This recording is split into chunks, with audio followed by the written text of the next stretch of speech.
What can a Century 21 agent do for you? They open your home, solve your problems and pat your dog. They provide the service of a butler and the savvy of a business tycoon. Century 21 agents. Smarter, bolder, faster.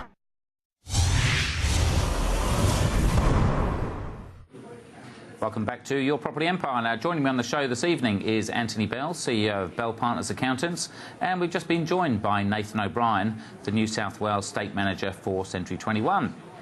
Now, during the week, we had an email in from Sean, and he asked, I own a property in Penshurst, and I recently used the equity from it to buy 2 properties in Newcastle.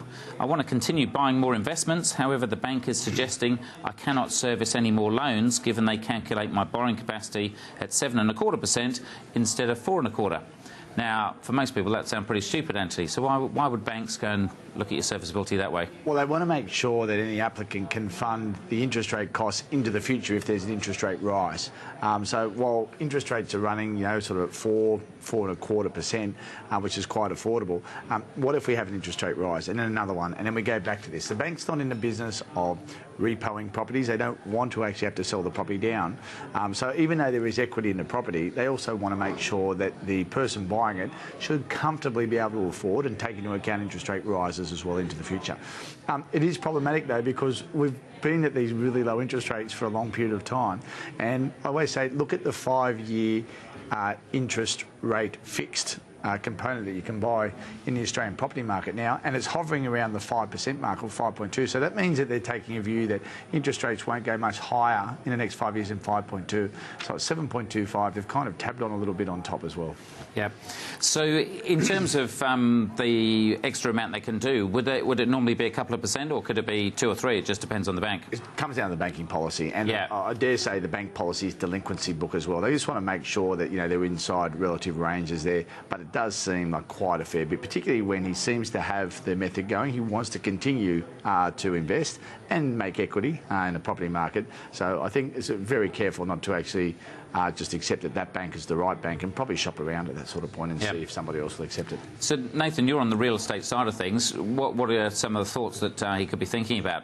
Well, there's a lot of variables there, I think, for Sean to consider. I think, first of all, to just identify any underperforming properties that he may, in fact, have in his portfolio, and whether or not there's the opportunity to rework the current portfolio there, and just also look at his short-term and long-term objectives there. So that'll be one of the first things, and perhaps dispose of any lemon properties if there happens to be some. Yeah, so certainly go with the real estate agents to see what the capital growth is going to be like in the future, and then, again, speaking to the accountant to then see if it's worth selling, paying all the selling costs, and obviously the good agents, and putting the money somewhere else. Yeah, 100%.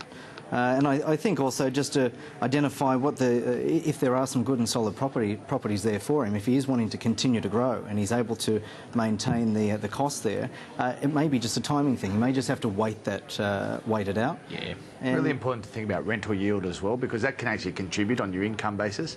So it's not just all about the income that you make on your own individual tax return or on your own income from your employer. The rental return actually comes into click here too, and can be used by the bank to actually make life easier for them.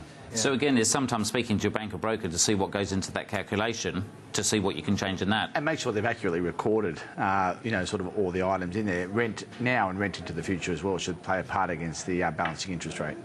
Now, Nathan, I know Century 21's got a financing arm as well. What's the difference maybe between going to a bank or a broker?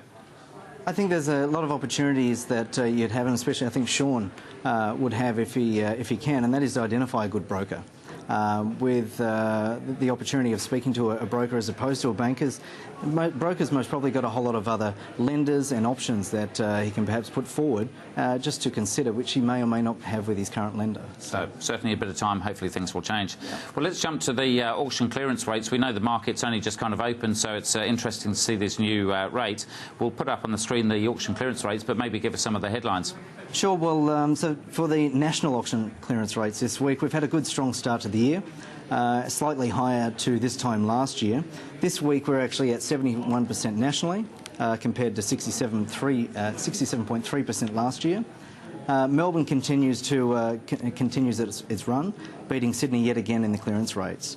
Melbourne this week, in fact, is the winner at 80.1% and Sydney at 70.2%. Special mention this week is actually for both Canberra and Adelaide. Canberra is at 72.9% and Adelaide is sitting at 79.4%. So certainly looking pretty positive there compared to what we were talking earlier on. Now we'll pull up the house advertisers for sale, and that's obviously a pretty important number as well. Yeah, look, last week there's a slight drop from last week. Last week was sitting at 4.92%. This week, slight drop at negative 0.83%. Overall, total listings compared to this time last year were actually up by 2.86%. So there's an increase there, which is positive to see. Great. And then we'll move on to the rent price movements. Rental price movements here. Overall, there's no change from last week. We have a negative 0.24% since the start of this year.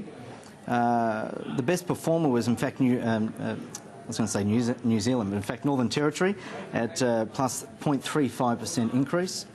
And as Charles mentioned last week, one of the best things that we can be doing is in fact ensuring if you have a good tenant to look after them. So. Keep them on board. And we've just got a few seconds late, so very quickly the vacancy rates as well. The vacancy rates this week, Sydney and Melbourne are both performing well. Sydney's sitting at 2.75% and Melbourne at 3.54%.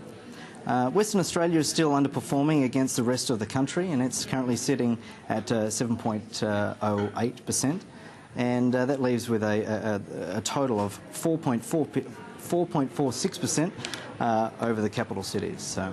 Wonderful. Thanks very much for that. So Nathan O'Brien from Century 21. Thanks for covering for Charles while he's away. Thanks, Anthony Chris. Bell, always good to see you from Bell Partners as well. Thanks for joining us this evening. Until next week, I'm Chris Gray. Good night. The information featured in this program is general in nature and therefore should not be relied upon. Guests appearing on the program may have commercial arrangements with some of the companies mentioned. Before making any investment, insurance or financial planning decisions, you should consult a licensed professional who can advise whether your decision is appropriate for you.